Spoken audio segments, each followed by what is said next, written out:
আজ রয়েছি হরকুমার শিল্পালয়ে, মানে জেঠুর কারখানায়। জেঠুর কাজ করছে। এখন বাজে বেলা 12টা। তো কাজ চলছে। লেবাররা এখন কিছু কম আছে, তারা বাড়িতে গেছে। তো তারা আসবে, তারপরে বাকি সব কাজগুলো শেষ হবে। তো আমি আপনাদেরকে আগের ভিডিওতেই দেখিয়েছিলাম মা দুর্গার দোমাটি করা বাকি ছিল। তো এই ঠাকুরগুলো বাকি ছিল। এই ঠাকুরটা হয়ে গেছে, আর জেঠু আরেকটা ঠাকুরে এখন দোমাটি করছে। তোমাদেরকে দেখাই, জেঠু এই গামলার মধ্যে মাটি মেখে রেখেছে, এখান থেকেই নিয়ে নিয়ে কাজ করছে।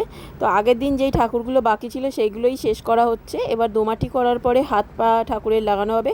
আর এই হচ্ছে রাজীবদা, যাচ্ছে বাড়িতে চান খাওয়া করতে। আর মুনমুন দিদি এখানে রান্না করছে, জেঠু যেহেতু এখানে খাবে।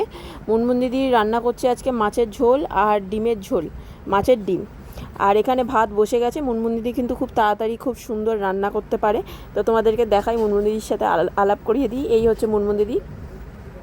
আর বাইরে সকাল থেকেই ভীষণ বৃষ্টি পড়ছে। এইখানেও একটা ঠাকুর রাখা হয়েছে যাতে ভিজে না যায়, ওটাকে চাপা দেওয়া রয়েছে। জেঠুর পেছনে যে গণেশ ঠাকুরটা দেখতে পাচ্ছ, ওটা কিন্তু ফাইবারের। এখানে কিন্তু ফাইবারেরও কাজ করা হয়।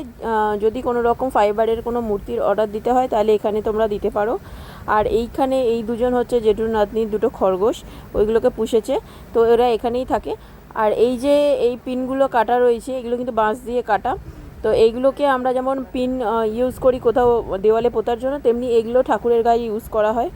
তো দুর্গাপুজোর সঙ্গে সঙ্গে কিন্তু কালী ঠাকুরেরও কাজ চলছে। এখানে অনেক ঠাকুর বানিয়ে শুকনো করে রাখা রয়েছে। তো এগুলো মাচার উপর তোলা আছে, কালী পুজোর সময় নামানো হবে, তখন রং করা হবে।